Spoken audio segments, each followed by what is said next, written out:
यानंतर बातमी पुण्यातून आहे। पुण्यात वाहतूक कोंडी निर्माण झाली आहे। सिंहगड रस्त्यात जेसीबी बंद पडलाय आणि त्यामुळेच ही वाहतूक कोंडी झाल्याचं समजतंय। तर ही वाहतूक सुरळीत करण्याचं काम देखील सुरू आहे।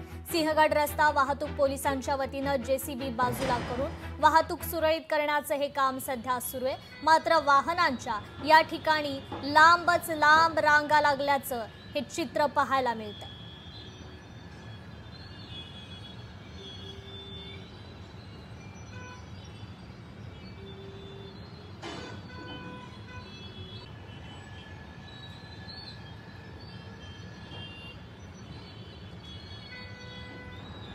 या संदर्भात आपण अधिक अपडेट घेऊयात आपले लोकशाहीचे प्रतिनिधी अमोल धर्माधिकारी यांच्याकडून। अमोल, खरं तर सिंहगड रोडवर ही मोठ्या प्रमाणात अशी वाहतूक कोंडी झालेली आहे। कामाला जाण्याची ही वेळ आहे आणि यामुळे खरं तर जेसीबी या ठिकाणी बंद पडला आणि त्यामुळेच ही वाहतूक कोंडी झाल्याचं समजतंय। वाहतूक सुरळीत करण्याचं काम कुठपर्यंत आलंय अमोल?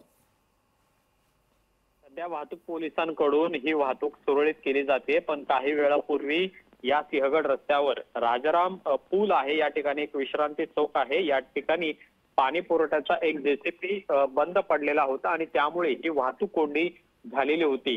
सकाळी अनेक नोकरदार वर्ग आहेत, विद्यार्थी आहेत, ते या मार्गावरून जात असतात। नेहमी या ठिकाणी वर्दळ असते।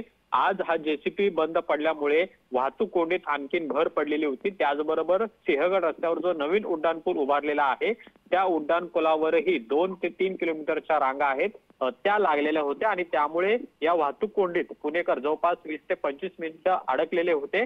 आता वाहतूक पोलिसांकडून जो जेसीबी बंद पडलेला होता तो बाजूला काढण्याचं काम सुरू आहे आणि वाहतूक सुद्धा सुरळीत करण्याचं काम युद्ध पातळीवर सुरू करण्यात आलेलं आहे। जी, निश्चितच अमोल, धन्यवाद आपण दिलेल्या या सविस्तर आढाव्याबद्दल। तर सिंहगड रस्त्यात जेसीबी बंद पडला आणि त्यामुळे आता या रोडवर मोठ्या प्रमाणात वाहतूक कोंडी निर्माण झालेली आहे।